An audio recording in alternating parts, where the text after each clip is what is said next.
భవిష్యత్తు కోసం తెలుగు విద్యార్థులు ఇష్టపడే యూనివర్సిటీ కాల్ 9059052378 9059052379 అడి ఉండలేము కదా, పక్కాగా మాట్లాడతాం కదా, అదే మాట్లాడినాము. అది నీకు నచ్చకపోతే నేనేం చేస్తా. ఇక్కడ మల్లన్న గారు ఒక ఇంట్రెస్టింగ్ అబ్జర్వేషన్ అనాలిసిస్ ఏంటంటే, ఈ రాష్ట్ర ప్రభుత్వం ఏర్పడ్డ దగ్గర నుంచి హామీల అమలు అనేది జరగలేదు. 6 గ్యారంటీ స్కీమ్లకు సంబంధించి అడుగు ముందుకు పడట్లేదు. ఎంతసేపు అప్పుల ఊబిలో ఉన్నాము, లేకపోతే ఆర్థిక సంక్షోభంలో ఉన్నాము, ఇవన్నీ అవుతున్నాయి. ప్రజల్లో వ్యతిరేకత అనేది వస్తుంది, వాళ్ళు క్వశ్చన్ చేస్తున్నారు, ప్రతి చోట ఆందోళనలు అవుతున్నాయి. కాబట్టి డైవర్షన్ పాలిటిక్స్ అనేవి గతంలో హైడ్రా వచ్చింది, మూసీ వచ్చింది, ఇలాంటి దాంట్లో భాగంగానే రేవంత్ మల్లన్న కలిశారు కావాలని ఆడుతున్నటువంటి ఇంకొక డైవర్షన్ డ్రామా అనే మాట. రేవంత్ రెడ్డి గారు నేను పాలోళ్ళం కాదు. ఆయన గెట్టు పక్క పంటే నాకు గెట్టు లేదు, ఆయన ఇంటి పక్క పంటే నాకు ఇల్లు లేదు. ఆయన ఆ వర్గాల ప్రజల మేలు కోసం పనిచేస్తున్న వ్యక్తి, నేను నా ప్రజల కోసం పనిచేస్తున్నటువంటి వ్యక్తిని. రేవంత్ రెడ్డి గారు ఆడమంటే ఆడడానికి, దుంకుమంటే దుంకడానికి సర్కస్లో కోతులం కాదు. మేము పక్కాగా మాకేది కావాలో దానికోసమే పోరాడుతున్నాం. సో రాష్ట్ర ప్రభుత్వానికి వచ్చిన వ్యతిరేకతను డైవర్ట్ చేయడం కోసం ముఖ్యమంత్రి గారు ఏమైనా చేస్తే చేసుకుంటుండొచ్చు, కానీ మేము పక్కా మా లైన్లోనే ఉన్నాము. మమ్మల్ని ఎవరో ఆడించాల్సిన అవసరం లేదు, ఆడిస్తే ఆడడానికి మేము సిద్ధంగా లేము. అయితే ఇప్పుడు మీరు ఏకైక ఎజెండా బీసీలకి సంబంధించి ముందుకు వెళ్ళాలి అనుకుంటున్నారు. దెన్ వాట్ అబౌట్ కాంగ్రెస్ ప్రభుత్వం ఇచ్చినటువంటి హామీలు అమలు? ప్రజలు ఎదురు చూస్తున్నారు, ఇంకా 4 ఏళ్ల పాటు పాలన కొనసాగాలి. దాని మీద పోరాటం మల్లన్న చేస్తాడా, చేయరా? రైట్. ఇప్పుడు కేసీఆర్ గారి ప్రభుత్వం పైన 10 ఏళ్ల పాటు ఒక సుదీర్ఘ పోరాటం చేసి అనేక కేసులు, జైలు జీవితాలు, ఎన్నో విధ్వంసాలు ఎన్నో జరిగాయి. ఆ రోజు ఉన్నటువంటి ప్రతిపక్షము తన పాత్రను పకడ్బందీగా నిర్వహించి ఉంటే ఆ పని నేను చేయాల్సింది కాదు, ఆ పోరాటం అనేది నేను చేయాల్సింది కాదు. ఆ రోజు ప్రతిపక్షంలో ఉన్న రేవంత్ రెడ్డి గారు చేయాల్సిన పని. ఆయన చెద్దరు కప్పుకొని పడుకుండాలి. మేము జైళ్ళు, కొట్లాటలు, దాడులు ఇవన్నీ మేము ఎదుర్కొన్నాం. మీరు చేయాల్సిన బాధ్యత, మీరు బాధ్యత నుంచి తప్పుకున్నప్పుడు ఆ పాత్రలో ఉన్నా నేను. ఇవాళ మీరు అమలు చేస్తానన్నటువంటి 6 గ్యారంటీలు ఏవైతే ఉన్నాయో దాని మీద ఏమైనా జరిగిందంటే ఆ ప్రతిపక్షం ఫెయిల్ అయినప్పుడు నేను అడ్డుదిగుతా. ప్రతిపక్షం బీఆర్ఎస్ పార్టీ ఏదైతే ఉందో వాళ్ళు అడగడంలో ఫెయిల్ అయిపోతే, వాళ్ళు నిలదీయడంలో ఫెయిల్ అయిపోతే నేను ఆ పాత్రలోకి వస్తా. ఎంత టైం పడుతుంది? ఇప్పటికి ఆల్రెడీ 1.5 year అయ్యింది. ఇంకొకటి ఏంటంటే, ఉన్నటువంటి ఆర్థిక పరిస్థితిని చూసి కూడా కొంత మాట్లాడాలి. సరే, రేవంత్ రెడ్డి గారు డామ్ డూమ్ అని చాలా డైలాగులు చెప్పొచ్చు, చేస్తామని.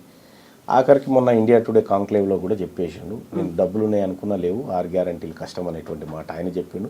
తులం బంగారం ఇచ్చే పరిస్థితులు ఏమని పొంగులేటి శ్రీనివాస్ గారు చెప్పిండు.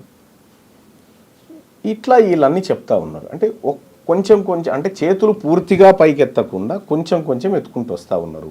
పూర్తిగా ఎత్తినాడు మాట్లాడతారు. సో మీరు అన్నారు అప్పుడు పోరాటాలు చేసినప్పుడు విపరీతమైనటువంటి దాడులు జరిగాయి, కేసులు, అరెస్టులు. ఈసారి ఇప్పుడు మీరు 1.5 year అయినప్పటికీ చూసి చూడనట్టుగా వదిలేస్తున్నారు. కాబట్టి మీకు కీలకమైనటువంటి అంశం కాస్ట్ సెన్సస్ మేడం. మాకు ఈ 42% రిజర్వేషన్ చేస్తామంటున్నారు కదా, మేము దానికోసమే వర్క్ చేస్తాం. ఇప్పుడు మేము ఈ స్థాయిలో పోరాటం చేస్తున్నాం కాబట్టి ఈ కదలిక ఉంది. ఈ అంశాన్ని వదిలిపెట్టి, కీలకమైన అంశాన్ని వదిలిపెట్టి ఇప్పుడు వీటి గురించి పడ్డమనుకోండి, అసలైన అంశం మరుగున పడుతుంది. బట్ రెండింటిని బ్యాలెన్స్ చేయాల్సినటువంటి అవసరం ఉంది. ఇప్పుడు 42% అంటున్నారు, ఇక్కడ 100% ప్రజల కోసం కూడా పోరాడాలి కదా మీరు. అది దానికి ఒక పక్షం ఉంది. ఇప్పుడు అంటే ప్రతిపక్షం అనేది, ప్రజాస్వామ్య దేశంలో ప్రతిపక్షం అనేది చాలా ఇంపార్టెంట్. వాళ్ళ పాత్రను నిర్వర్తించడంలో ఫెయిల్ అయినప్పుడు ప్రజలే ప్రతిపక్షంగా మారుతారు. సో చాలా కంట్రీస్లో అదే జరిగింది. ఇక్కడ కూడా బీఆర్ఎస్ పార్టీ ఈ ప్రభుత్వాన్ని నిలదీయడంలో కానీ ప్రశ్నించడంలో కానీ ఫెయిల్ అయినప్పుడు ఆ పాత్రలోకి వెళ్తాము. ఇప్పటికి కొంత ఏదో వర్క్ చేస్తున్నారు, వాళ్ళు వర్క్ చేస్తున్నారు. అంతో ఇంతో కొంతైనా 100% కాదా? 100% అని నేనేం అనుకోవట్లేదు, కానీ వాళ్ళకు ఉండాల్సినటువంటి లొసుగులు వాళ్ళకున్నాయి, చేయడంలో ప్రయత్నం చేస్తూ ఉన్నారు. సో చేయని కానీ మా వర్గాల గురించి మాట్లాడడానికి వీళ్ళు రెడీగా లేరు కదా. మేము ఉన్నాం కాబట్టి మేము ఈ కార్యక్రమం చేస్తూ ఉన్నాం. 42%కి సంబంధించి ఇప్పుడు చట్టబద్ధత కల్పించాలి అనే ఉద్దేశంతోనే అసెంబ్లీ సెషన్స్ అనేవి జరుగుతున్నాయి. మొన్న 3 days పాటు జరిగాయి, ప్రత్యేక అసెంబ్లీ సమావేశాలు జరిగాయి. దీంతో పాటుగా ఖచ్చితంగా స్థానిక సంస్థల్లో మేము రిజర్వేషన్ కల్పిస్తాము అనే మాట చెప్తున్నారు. సో అది కాదని మీరు అనుకుంటున్నారా? అంటే ఒకటి, మనము చదువుకున్నటువంటి వ్యక్తులుగా ఎంతవరకు ఏది పోగలుగుతుంది అనేది చూడాలి. ఇప్పుడు ఈడబ్ల్యూఎస్ రిజర్వేషన్ అక్రమంగా తీసుకుంటున్నారనేటువంటిది ప్రపంచం అంతా తెలుసు. కోర్టులో కేసు కూడా ఉంది, కానీ ఆ కేసు విచారణకు రాదు. తమిళనాడులో 69% రిజర్వేషన్ బీసీలు పొందుతూ ఉన్నారు అని చెప్పి అక్కడో కేసు వేసినారు, కానీ ఆ కేసు ఎప్పుడు బెంచ్ మీదకి రాదు. ఇక్కడ కూడా 42% రిజర్వేషన్ ఏదైతే ఉందో, ఈ రిజర్వేషను నువ్వు ఇచ్చేయి, చట్టం చేయి, వీఆర్ హ్యాపీ, మేము తీసుకుంటాం అది. కానీ తాత్కాలిక ఉపశమనమే అది. మీరు ఇక్కడ చట్టం చేసి అక్కడికి పంపించిన, కేంద్ర ప్రభుత్వానికి పంపించిన వాళ్ళు ఏదో ఒక లసుకు పెట్టి ఆపే ప్రయత్నం అయితే చేస్తారు. కానీ నీవు 42% సీట్లను ఈ వర్గాలకు టంచనగా ఇచ్చి ఆ వర్గాలను 42% మందిని తీసుకొచ్చి చట్టసభలో కూర్చున్నబెడితే నీ చిత్తశుద్ధి కరెక్ట్. మీకు రిజర్వేషన్ లేదు కాబట్టి మేము సీట్లు ఇవ్వమని చెప్పారు అనుకో, మీకు చిత్తశుద్ధి లేనట్టు. సో ఆ తర్వాత భారతీయ జనతా పార్టీ ఈ బీసీల ముంగట దోషిగా నిలబడుతుందా, ఎవరు నిలబడతారనేది సెకండరీ. కానీ నీ నుంచి జరగాల్సిన ప్రయత్నం అంతా జరగాల. ఈ ప్రజలకు కామారెడ్డిలో రాహుల్ గాంధీ గారు, రేవంత్ రెడ్డి గారు 42% రిజర్వేషన్ అమలు చేసి చూపిస్తాం, ఇది కాంగ్రెస్ పార్టీ నిబద్ధత. ఈ రేవంత్ రెడ్డి గారు ఈ మధ్యకాలంలో మోడీ గారి గురించి పాజిటివ్గా మాట్లాడుతున్నారు. మోడీ గారికి తెలంగాణ పట్ల ప్రేమ ఉంది, సాయం చేయాలనుకుంటున్నాడు ఆయన, నాకు ఆయన మనసులో మాట అర్థమైందని చెప్పి చెప్తా ఉన్నారు. సేమ్ ఈ 42% రిజర్వేషన్ బిల్ కూడా తీసుకుపోయి ఆయనకి ఇచ్చి ఆయన మనసు చూరగొని అది 42% రిజర్వేషన్ బిల్లు ఆడ ఆమోదించి 9th షెడ్యూల్లో పెట్టించి రా. లేకపోతే ఈ బీసీల పక్షాన నువ్వు నిరాహార దీక్ష చేయి జంతర్ మంతర్ కాడ. రేవంత్ రెడ్డికి నిజం. తీన్మార్ మల్లన్న ఏం చేస్తాడు? ఇప్పుడు రాష్ట్రానికి మాత్రమే పరిమితం అవుతాడా? దేశవ్యాప్తంగా కూడా ఈ పోరాటం జరగాల్సినటువంటి అవసరం ఉందా? ఇది ఒక్క రాష్ట్రం పంచాయతీ కాదు. ఈ క్యాస్ట్ సెన్సస్ అనేది ఒక రాష్ట్రం పంచాయతీ కాదు, ఇది మొత్తం దేశం పంచాయతీ. ఈ దేశంలో రాహుల్ గాంధీ గారి ఆలోచన ఏదైతే ఉందో అది ఇంప్లిమెంట్ అయితే ఈ దేశం ఇంకా శరవేగంగా అభివృద్ధి చెందుతుంది. కాకపోతే మీరు ఇప్పుడు కాంగ్రెస్ పార్టీలో లేరు, మిమ్మల్ని సస్పెండ్ చేశారు. లేకపోయినప్పటికీ రాహుల్ గాంధీతో కలిసి పని చేస్తారా మీరు? ఆయన ఆలోచన నచ్చింది నాకు. రాహుల్ గాంధీ గారి ఆలోచనతో నేను ఎప్పుడు విభేదించలే. It's a great personality. ఆయన ఆలోచన ఇంప్లిమెంట్ కావాలని కోరుకుంటా ఉన్నా. ఇప్పుడు కాంగ్రెస్ పార్టీలో ఆయన ఆలోచన చాలా గొప్పగా ఉంది, నేను అతన్ని అభిమానిస్తా. ఇప్పుడు లాలూ ప్రసాద్ యాదవ్ ఉన్నాడు, మహిళా బిల్లులో బీసీల వాటా లేదని చెప్పి వ్యతిరేకించిన ఆయన్ని అభిమానిస్తాను నేను. వీళ్ళిద్దరు వేరే వేరే పార్టీ వాళ్ళు కావచ్చు, కానీ ఈ వర్గాల ప్రయోజనాన్ని కాంక్షించేటువంటి వ్యక్తులు ఏ పార్టీలో ఉన్నా మేము రెస్పెక్ట్ చేస్తాం. వాళ్ళతో కలిసి పనిచేస్తారు. ఎందుకు పనిచేయం? పనిచేస్తాం కదా. యాక్సెప్ట్ చేస్తారంటారా తీన్మార్ మల్లనని దేశవ్యాప్తంగా కాంగ్రెస్ పార్టీ అధిష్టానం? దేశవ్యాప్తం అని చెప్పట్లేదు, నేను దేశవ్యాప్తం అని చెప్పట్లేదు. నా పోరాటం ఈ తెలంగాణలో ఉన్నటువంటి బీసీలకు హక్కులు సాధించి పెట్టడం. ఇది జాతీయ స్థాయిలో అవసరం వచ్చినప్పుడు, ఇప్పుడు నేను ఢిల్లీకి పోతే ఆల్ ఇండియా ఓబీసీ ఎంపీస్ కానీ ఆల్ ఇండియా ఓబీసీ నాయకులం అందరం కూర్చొని మాట్లాడతాం అక్కడ. దేశవ్యాప్తంగా ఏం జరగాలి, మన పోరాటాలు ఎట్లుండాలనేది నా వర్గం నుంచి నేను పోయి మాట్లాడతాను అక్కడ. సో ఆ సందర్భంలో చాలామంది డిఎంకే వాళ్ళు కలుస్తారు, ఆర్జేడీ వాళ్ళు కలుస్తారు, ఎస్పీ వాళ్ళు కలుస్తారు, చాలామంది ఎంపీలు కలుస్తూ ఉంటారు.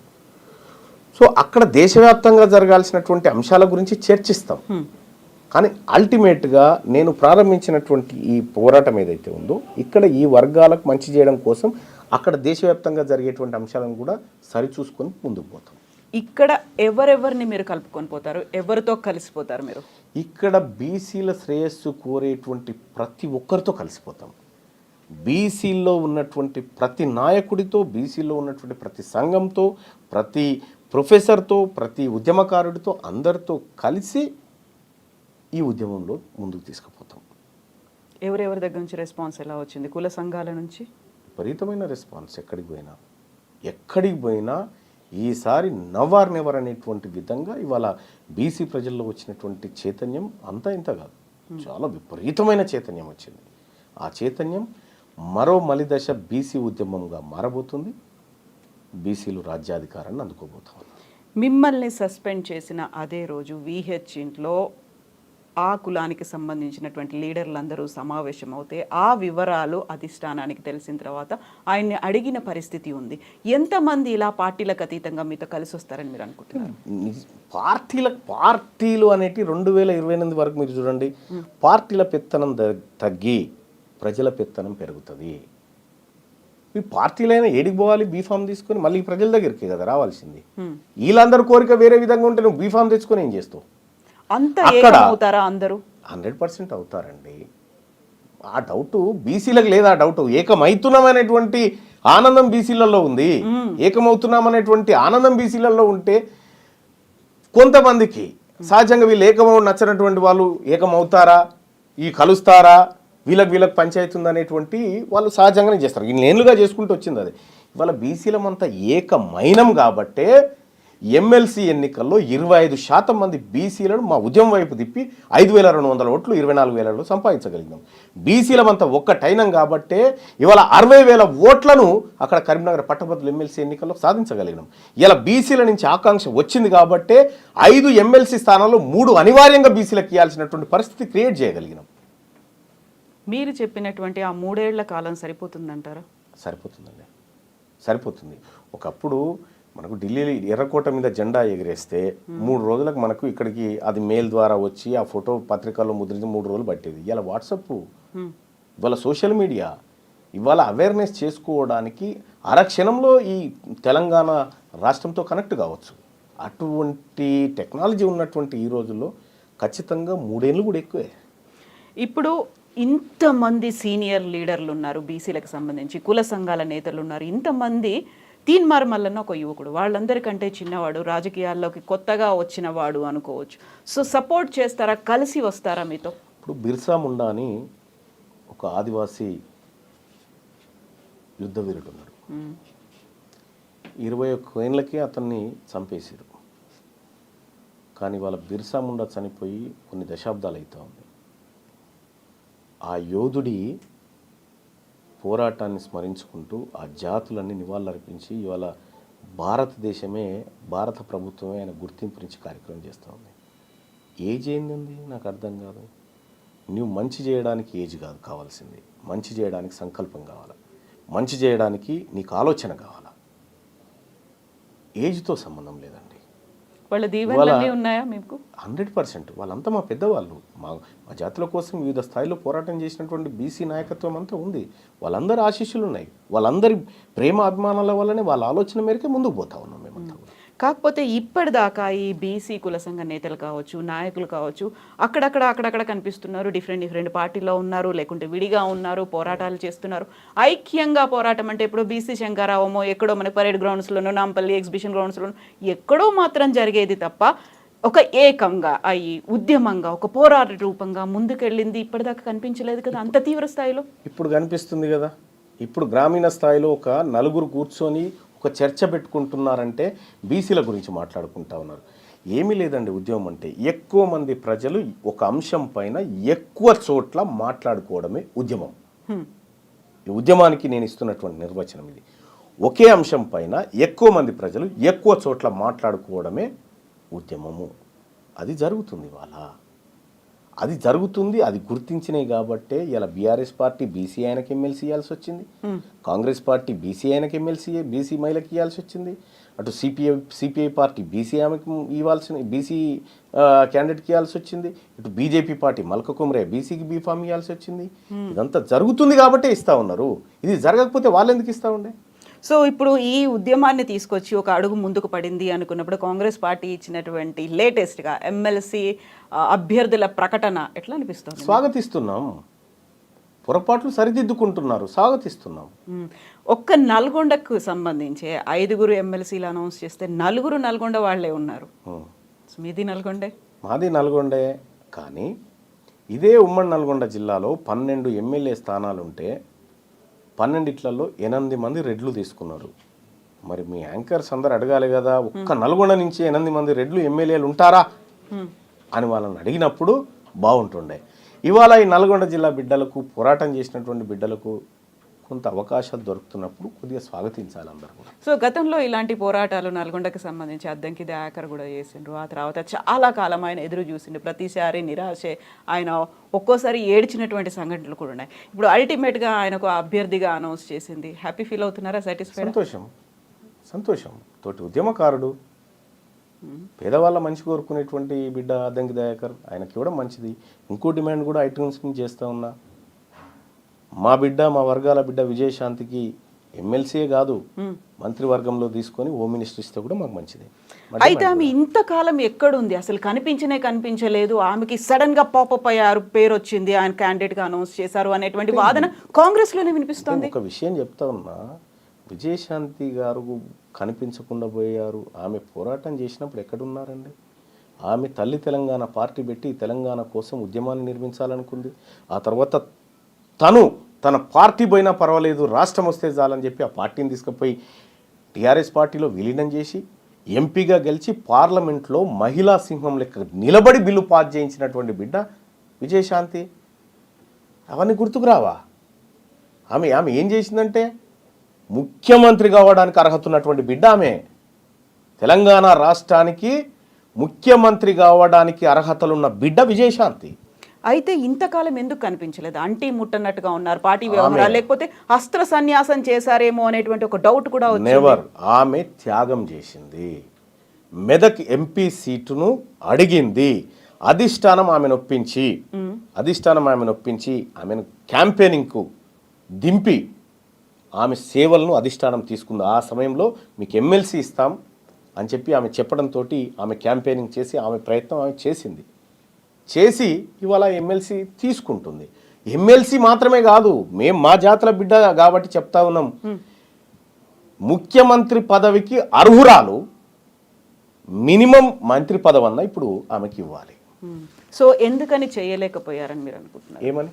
ముఖ్యమంత్రి పదవికి అర్హురాలు, కనీసం మంత్రి అయినా చేయండి అంటే ఎందుకు జరగలేదు? ఎవరు చేస్తారని అనుకుంటాం. ఇప్పుడే ఇంకా ఎమ్మెల్సీ కూడా 1.5 year గ్యాప్ వచ్చింది. తన ఎంపీ అడిగినప్పుడు ఎంపీ ఇవ్వలేదు, ఆ తర్వాత కొంచెం దూరం అయ్యారు. దూరం ఏం కాలేదు. ఆమె ఇప్పుడు రాహుల్ గాంధీ కుటుంబానికి లాయల్గానే ఉంది. ఒరిజినల్గా రాహుల్ గాంధీ కుటుంబాన్ని, సోనియా గాంధీ గారిని బాగా గౌరవిస్తుంది. ఆమె గౌరవించేటువంటి బిడ్డ. వాళ్ళ ఆదేశాల మేరకు ఆమె స్తబ్దుగా ఉండొచ్చు. ఇప్పుడు అందరూ కలిసి రావాలి అనుకున్నప్పుడు పార్టీలు ఏం చేస్తున్నాయి? బీఆర్ఎస్ పార్టీ చిత్తశుద్ధి ఏంటి బీసీకి సంబంధించి అనుకున్నప్పుడు అక్కడ అందరూ కలిసి కూర్చొని మాట్లాడుకోవడం, కుల సంఘాల పెద్దల్ని పిలవడం అనేది వెరీ ఫస్ట్ పర్సన్ కవిత పిలిచారు. తనకు కావాల్సినటువంటి డీటెయిల్స్ అన్ని కులగణనకి సంబంధించి ఇచ్చారు. మీరు అడుగుతున్నారు ఎవరేం చేశారు అనేది. ఇప్పటిదాకా కులగణనకు సంబంధించి రౌండ్ టేబుల్లో అయ్యాయి, మెమరాండం ఇచ్చారు. ఆ తర్వాత ఏం జరగాలి అనే దాని మీద కంటిన్యూస్గా ఫాలోఅప్లు అవుతున్నాయి, ప్రెస్ మీట్లు పెడుతున్నారు. అండ్ బీఆర్ఎస్లో కూడా అలాంటి ఒక కదలిక అనేది ముందుకు వచ్చినట్టుంది. వాళ్ళు చిత్తశుద్ధి ఉంది వాళ్ళకి, వాళ్ళని కూడా మేము కలుపుకుపోతామంటారా మీరు? నేను ఒక మాట చెప్తున్నానండి. టీఆర్ఎస్ తెలంగాణ రాష్ట్ర సమితి అని ఉండే, దాన్ని మనం జాతీయ పార్టీగా బీఆర్ఎస్ అని చేసుకున్నాం, భారత రాష్ట్ర సమితి. ఒడిశాలో వింగ్ ఏర్పాటు చేసినాం, ఏపీలో వింగ్ ఏర్పాటు చేసినాం, అటు మహారాష్ట్ర పోయినాం. అక్కడ జాతీయ పార్టీ అధ్యక్షుడు కేసీఆర్ గారు కదా, తెలంగాణ రాష్ట్ర శాఖకు బీసీ అధ్యక్షుని చేయమని. ఇప్పుడు బీసీ వాదం డెవలప్ అయింది. బీసీలంతా ఉద్యమంలోకి దిగుతూ ఉన్నారు, బీసీలు వాటా కావాలంటా ఉన్నారు కాబట్టి బీసీ అంటున్నామేమో. కానీ నిజంగా చిత్తశుద్ధి ఉంటే మీ జాతీయ పార్టీకి రాష్ట్ర అధ్యక్షుడిని బీసీని పెట్టండి. సో తీర్మాన్ మల్లన్న బోల్డని డిమాండ్స్ చేస్తున్నారు. డిమాండ్ అది. ఇప్పుడు పర్టికులర్గా మనం తీర్మాన్ మల్లన్నకి సంబంధించి మాట్లాడుకుంటే పర్సనల్గా ఏ పార్టీలో చేరుతున్నారు? నిజంగా పార్టీ పెడతారా? తీర్మాన్ మల్లన్న వెనకాల ఎవరున్నారు? ఎవరిని కలుపుకొని మీరు ముందుకెళ్తున్నారు? ఎంతమంది మేధావులు మీతో ఉన్నారు? ఇప్పుడు నా సస్పెన్షన్ తర్వాత మీడియా విపరీతంగా జనసేన పార్టీ అధ్యక్షుడు అవుతున్నాడు మల్లన్న అని, తెలుగుదేశం పార్టీ అధ్యక్షుడు అవుతున్నాడు మల్లన్న అని, సొంత పార్టీ పెడుతున్నాడు మల్లన్న అని, బీజేపీలో చేరుతున్నాడు మల్లన్న అని, మీ వెనకాల బీఆర్ఎస్ పార్టీ కూడా ఉంది, వాళ్ళు కూడా ఫోన్లు చేస్తున్నారు అనేది విషయం ఏంటంటే ఈ అన్ని వాళ్ళు అనుకున్నటువంటి అంశాలు. నేను మొన్న సోమాజిగూడ ప్రెస్ క్లబ్లో మీటింగ్ పెట్టిన పిదప చెప్పిన క్లియర్గా, నేను బీసీ ఉద్యమాన్ని నిర్మించేది ఉంది, బీసీల్లో మరింత చైతన్యవంతం చేసి వాళ్ళని కథన రంగంలోకి తీసుకొచ్చేటువంటి పని ఉంది. నేను ఏ పార్టీలో చేరడానికి ఈ కార్యక్రమాలు చేయట్లేదు, ఏ పార్టీలో చేరనిప్పట్లో అని చెప్పిన. పార్టీ పెడుతున్నారా? పార్టీ ఇప్పుడు కాంగ్రెస్ పార్టీ బీసీ ముఖ్యమంత్రిని చేస్తాను ముందుకొచ్చి, బీఆర్ఎస్ పార్టీ బీసీ ముఖ్యమంత్రి అని ముందుకొచ్చి, బీజేపీ పార్టీ బీసీ ముఖ్యమంత్రి అని ముందుకొచ్చి ఇక మేమే చేస్తున్నాం కదా అనేటువంటి మాట చెప్తే ఆలోచిస్తాం. లేదు మేము ఈ పార్టీలు ఉన్నది మమ్మల్ని సీఎం చేసుకోవడానికి, బీసీలారా మీ పార్టీ మీరు పెట్టుకోరని చెప్పి వీళ్ళు ఒక అనివార్యత క్రియేట్ చేస్తే అప్పుడు ఆలోచిస్తాం. సో ఇంత పెద్ద ఎత్తున ఉద్యమం 3 ఏళ్ల పాటు జరగాల్సినటువంటి పోరాటం అంతా చేయడానికి ఆర్థిక బలం, అంగబలం అనేది ఉండాలి. తీన్మార్ మల్లన్నకు ఉందా అదంతా? మీరు చేసే పని నిజాయితీ నీతితో కూడుకున్నదైతే అన్నీ వస్తాయి. ఈ ప్రజల నుంచి మద్దతుతో పాటు అన్నీ వస్తాయి. మీ పోరాటంలో నిజం, ధర్మం ఉంటే సహకరించే ప్రజలు లక్షలాది మంది ఉంటారు. కేవలం ప్రజల సహకారం సరిపోతుందా? నాయకులు, పారిశ్రామికవేత్తలు వీళ్ళందరూ ఎవరన్నారండి? వాళ్ళ కాడ ఏముందండి? అసలైన సంపద ఈ వర్గాల దగ్గర ఉంది. బీసీలంటే ఇవాళ కనీసం 5,000 రూపాయలు ప్రతి నెల ఒక వ్యక్తి ఖర్చు పెట్టగలిగిన శక్తి ఉన్నటువంటి వాళ్ళు. 2 కోట్ల మంది బీసీలు ఒక నెలలో 5,000 రూపాయలు ఖర్చు చేస్తే 10,000 కోట్ల రూపాయలు ఎకానమీకి జమ చేసేటువంటి శక్తి బీసీల దగ్గర ఉంది. ఒక ఏడాదికి 1,20,000 కోట్ల రూపాయలు ఎకానమీకి జమ చేసే శక్తి వీళ్ళ దగ్గర ఉంది. అంతకు మించిన శక్తి ఏముంది? ఇంకా అది కాకుండా ఇంకా వీళ్ళ దగ్గర ఏముంది? కాకపోతే మల్లన్న గారు, ఇప్పుడు మీరు చేసినటువంటి అబ్జర్వేషన్ కావచ్చు, ఇన్నేళ్ల పాటు కనిపించినటువంటి ఎక్స్పీరియన్స్ కావచ్చు, ఇవన్నీ చూసిన తర్వాత ప్రజలు మేము నాయకులు అవ్వాలని కోరుకుంటున్నారా? అప్పటిదాకా ఉన్నటువంటి పారిశ్రామికవేత్తలో, అధికారంలో ఉన్న మంత్రులో, లేకపోతే అధికారులో వాళ్ళంతట వాళ్ళే మేము నాయకులుగా ఎమర్జ్ అవ్వాలని కోరుకుంటున్నారా? మీ అబ్జర్వేషన్ ఏంటి? ఈ కదలిక అనేది సామాన్య ప్రజల్లో కూడా కనిపించిందా? ఎస్, కనిపించిందండి. బీసీలో బహుశా నా ఫోన్లో ఉన్నది. ఒక ఆర్టీసీ బస్ ఎక్కిండ్రు ఒక ఆయన. ఆర్టీసీ బస్ ఎక్కి మిగతా ప్రజల్ని వీడియో తీసి అడుగుతున్నాడు, అమ్మా మీకు తీన్మార్ మల్లన్న తెలుసా అంటే, తెలుసు, మన బీసీల కోసం కొట్లాడుతుండగా బిడ్డ